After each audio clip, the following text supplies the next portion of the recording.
हुक्म है लेकिन बड़ी जल्दी जल्दी सुन देंगे, जितनी जल्दी आप वसूल करेंगे। दो जुमले सरकार कलंदर की शान के आज पढ़ने हैं मैंने।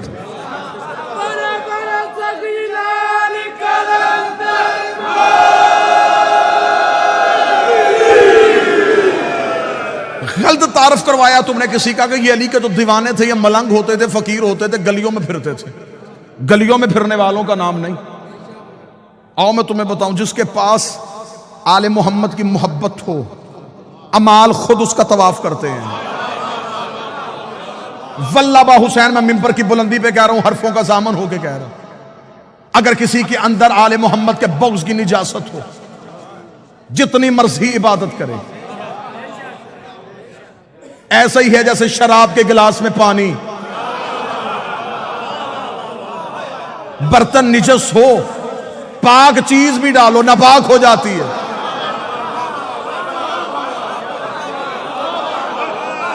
नाना आपको दलील अच्छी नहीं लगी तो फिर सर झुकाए ना आप। जिस बंदे को नहीं सुनने आज उसके लिए इतनी रायत कर सकता वो कानों में उंगलियां दे सकता है, लेकिन जितने आ गए हो बारगाह में अब तुम उठ नहीं सकते, क्योंकि फजाइल अली सूरह इसराफील होते हैं। ये जमीन तुराब हिलने ही नहीं देती, कदम जुम्बश नहीं खाते। बंदा फजाइल अली सुन के भागने की कोशिश करे, घर जाके इनकार कर तेरी मर्जी है, लेकिन जब तक जिक्र अली में बैठा है बंदा हुसैन के घर में बैठ के हुसैन के बाबे के फजाइल का इनकार नहीं कर सकता।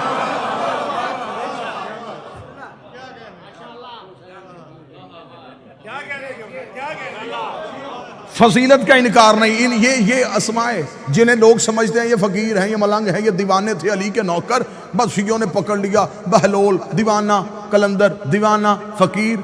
मैं तुझे बताऊं इनकी मार्फत क्या थी। वक्त के फकीर का नाम था शाह हुसैन। दुश्मन की साजिश है कि उस्मान मरवंदी नाम था, शाह हुसैन नाम था। इब्राहिम कबीरुद्दीन इब्राहिम मुजाब का बेटा। जो जवान बैठो, इब्राहिम मुजाब आज भी हुसैन के पहलू में सोया हुआ है। इब्राहिम मुजाब उसे कहते हैं, मुजाब कहते हैं जवाब मिलने वाले। ये कब्र हुसैन पे जाता था, हुसैन की जर्री पे जाकर था, सलाम अलैका या बना रसूल अल्लाह, रसूल का बेटा तुझ पे सलाम हो। कब्र से हुसैन बोल के जवाब देते थे, अलैका सलाम या इब्राहिम। सिर्फ इब्राहिम नहीं सुनता था, जितने लोग हरम में नमाज पढ़ रहे होते थे सारे जवाब सुनते थे। अरब वालों ने इसका नाम रख दिया इब्राहिम मुजाब। ये वो इब्राहिम है जिसे हुसैन जवाब देता है।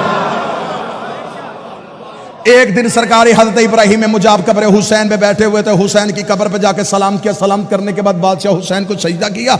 इमाम हुसैन की आवाज आई, जा इब्राहिम वापस चला जा, मैं तुझे एक बेटा अता करूंगा, मैं तुझे एक बेटा अता करूंगा, मैं तुझे एक बेटा अता करूंगा जो जाफर तैयार के परों का सदका पर पाएगा और जन्नत में परवाज करेगा, जमाना उसे शहबाज कहेगा। इतना कहना था, मैं तुझे वो बेटा अता करूंगा, मैं वो बेटा अता करूंगा। मौलवी जहां लेके मैं सर पे कुरान रख के उससे पूछता हूं, हुसैन का मैं तुझे बेटा अता करूंगा। अताएं पैदा नहीं होती, अताएं नाज़िल होती है। अब मुझे बोल के बता, जिनके घर का कुत्ता नाज़िल होता हो वो 14 पैदा नहीं होता।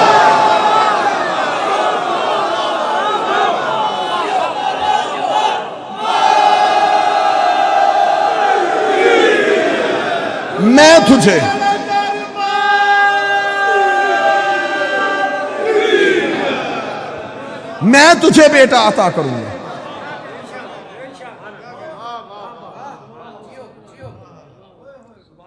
सुल्तान दौलतपुर का नवासा, नाम शाह हुसैन, मरवंद से रहने वाला दौलतपुर पहुंचा। दौलतपुर पहुंचा, शाह जमाल मुजर्रद की बारगाह में पहुंचा। अब साथ मेरा देने आना जितने कलंदरी दीवाने बैठे हो। शाह जमाल मुजर्रद की बारगाह में बैठा। 7 वक्त के 2 फकीर थे, जलालुद्दीन हैदर सुरखपोश, नकवी बुखारियों की जद, साद बाबा फरीद। शाह जमाल मुजर्रद की बारगाह में पहुंचा तो वहां तेल ककड़ा गर्म था। 12 साल से तेल तप रहा था। मन्नत वाले आते थे, अपनी मन्नत मानते लकड़ियां जला के चले जाते थे। तेल ककड़ा गर्म था। कलंदर आया, कलंदर ने अपने दोनों टांगे आग के नीचे की। शाह जमाल मुजर्रद ने कहा, टांगे बाहर निकाल, मैं तेरे ही इंतजार में बैठा था। कलंदर ने कहा है मुझे मुर्शद ने तेरी बारगाह में भेजा है। इतना कहना था, उसने कहा फकीरी लेने के लिए आया, तुझे तेल के कड़ाहों में जाना पड़ेगा। अब शरीयत के पाबंद बंदों से मैं माफी चाहता हूं, मैं थोड़ी इश्क की बात करने लगा हूं। जहां शरीयत रुक जाती है वहां इश्क की परवाज शुरू हो जाती है। आओ मैं तुम्हें इश्क की एक परवाज करवाऊं। कहने लगा यहां तेल के कड़ाह में छलांग लगा, फिर मैं देखता हूं तुझे फकीरी देनी है या नहीं देनी। इतना कहना था, या नकवी बुखारियों की जद शाह जलालुद्दीन हैदर सुरखपोश ने कदम आगे बढ़ाया। शहबाज कलंदर ने बाबा आदिल शाह जी जाके हाथ पकड़ के पीछे किया। पीछे का क्या, तू ना जा, तेरी पुश्त में 1.25 लाख फकीर है। तो नकवी बुखारी की जद है, मैं आगे बढ़ता हूं। कलंदर कहते उसे हैं जिसने शादी ना की हो। शहबाज कलंदर आगे बढ़े और तेल के कड़ाहों में छलांग लगा दी। तेल के कड़ाहों में छलांग लगा दी। अब किताबों की रवायत है, कोई कहती 2.5 महीने, कोई कहती 1.5 साल। जिसने ज्यादा लिखा उसने कहा 13 साल तेल के कड़ाहों में गरम रहे और वहीं पे मगर रहे। आखिर शाह जमाल मुजर्रद ने कहा निकला, अब तू लाल हो गया है।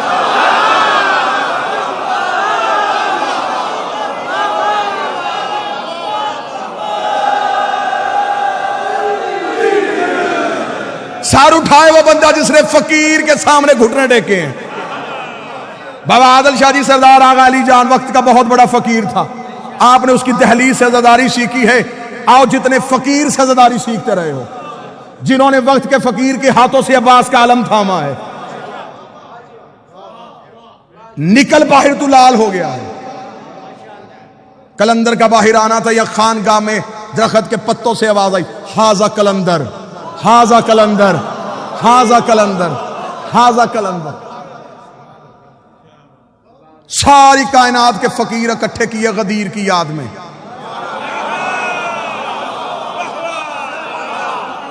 अब मेरा दिल कह रहा है कि जो यहां हो और यहां से जाना चाहते हो, तुम जाओगे जरूर। आओ अपने अकीदे के घोड़े को तेज करना और मार्फत की जीन डालो। आओ मुवद्दत की वादी में कहीं जाके गुम हो जाए। कायनात के फकीर इकट्ठे किए गए। कलंदर के सर पे फकीरी का ताज पहनाने का वक्त आ गया। कलंदर के सर पे फकीरी का ताज रखा। कलंदर के सर पे सारी कायनात के 1.25 लाख फकीर इकट्ठे थे। कलंदर के सर पे फकीरी आई।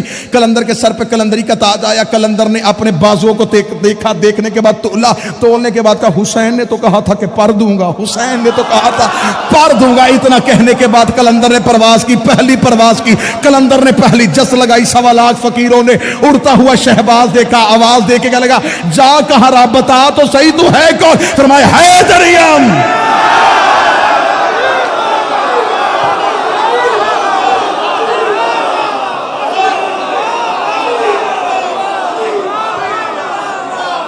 इजाजत देना, मैं सारे शेर पढ़ना चाहता हूं। जाफरी साहब वो पढ़ना चाहता हूं जो जमाने ने छुपाए हैं।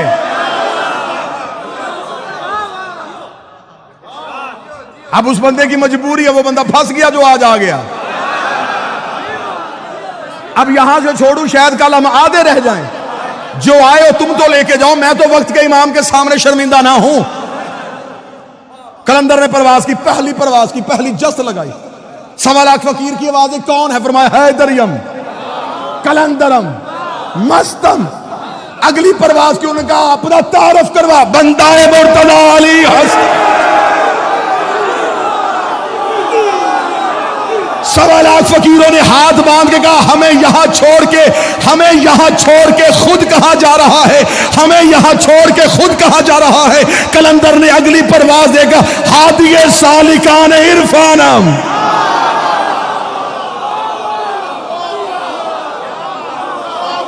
मैं इरफान की गली के रहने वालों का हादी हूं। उन्होंने कहा रुतबा क्या मिला? कलंदर ने अगली जस्त लगाई, परवाज बुलंद करके कहा कलंदरिए बस्तम ब कमारे बंदम। कलंदरी मैंने अपनी कमर के साथ बांधी हुई है। अगली परवाज हुई, उन्होंने कहा अपना मजहब बता के जा, तेरा मजहब क्या है? कलंदर ने अगली परवाज देखा, चहारदा तन शफी इसे आना। 14 के अलावा गुनाहगारों की शफाअत करने वाला कोई नहीं।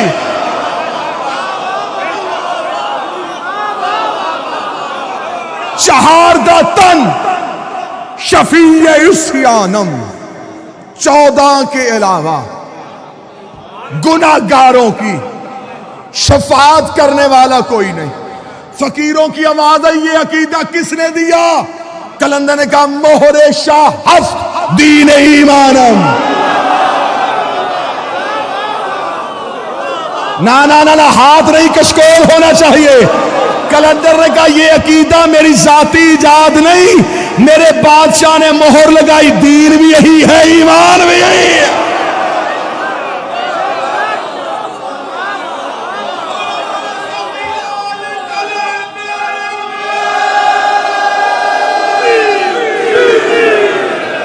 कहां गए वो बंदे जिन्होंने कहा था कलंदर सुनाए? अब सर नीचा नहीं करना, सर ऊपर करना। अगर पूरा कलंदर सुनना चाहते हो, आओ मैं तुम्हें कलंदर के शेर सुनाऊं। उन्होंने कहा तू इबादत किसकी करता है? कलंदर ने अगली परवाज दे के कहा रोजो शब मन हमी ख्वानम, रोजो शब मन हमी ख्वानम, रोजो शब मन हमी ख्वानम। मैं दिन और रात एक ही बात करता हूं। उनका कौन सी? उसका बगैर चहारदा नामी दानम, मैं 14 के अलावा किसी को जानता ही नहीं।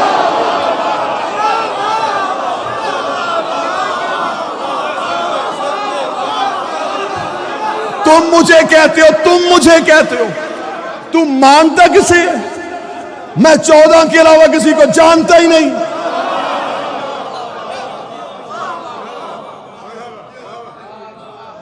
अगला शेर यहां रुका हुआ कि बड़ा हुक्म फरमाए, उगलू या निगलू? कमजोर दिल वाले अफराद से माजरत। बाबा आदर शाह जी जितने सही बैठो, सही बेगम साहब इजाजत दीजिएगा। मैन साहब अगला शेर कलंदर का ना हो,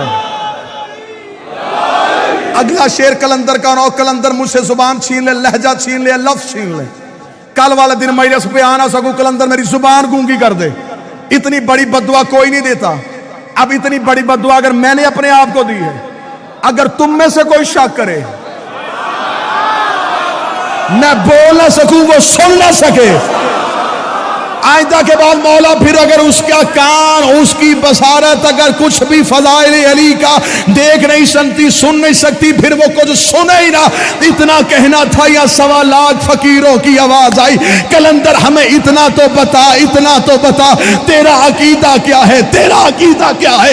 कलंदर ने अगली परवाज दे के कहा मम बगैर अली ना दानिस्तम, मैं अली के बगैर किसी को नहीं जानता। अली अल्लाह अजल अवल गुफ्तम, मैं पहले दिन से एक ही बात जानता हूं, या अल्लाह है या अली है।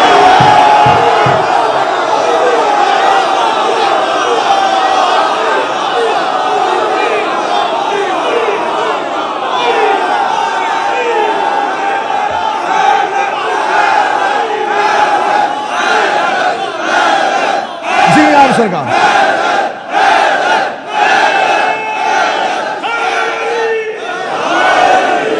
बस बस जो यहीं पे गुफ्तगू तमाम करते कलंदर ने परवाज़ें शुरू की। कलंदर ने कहा हैदरियम कलंदरम मस्तम बंदाए मुर्तदा अली हस्तम चहारदा तन शफीए इस्यानम मोहरे शाह हस्त दीन ईमानम बगैर चहारदा हस नामिदानम रोज़े अल्लाह अल्लाह अज अवल गुफ्तम। ये कह के कलंदर परवाज़ें बढ़ाता गया, बढ़ाता गया, बढ़ाता गया, बढ़ाता गया। कलंदर इतना ऊपर चला गया कि अर्श की चौखट पे जाके कलंदर का माथा लगा। फरिश्तों ने आता हुआ कलंदर देखा, आता हुआ शहबाज देखा। उनका फरिश्ते हम हैं पर तेरे पास है, मलाइका हम हैं परवाज तेरे पास है। तू फर्श से अर्श पे क्या लेने आ रहा है? बता, रुक रुक रुक, यहीं पे रोक के बता तू कौन है? कलंदर का पेशवाए तमाम रिंदानम।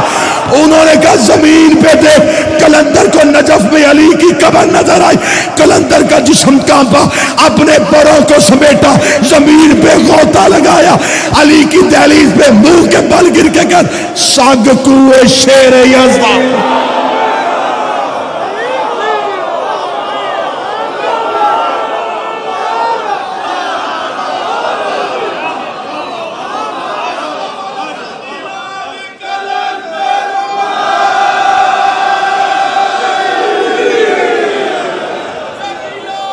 बिस्मिल्लाह सरकार।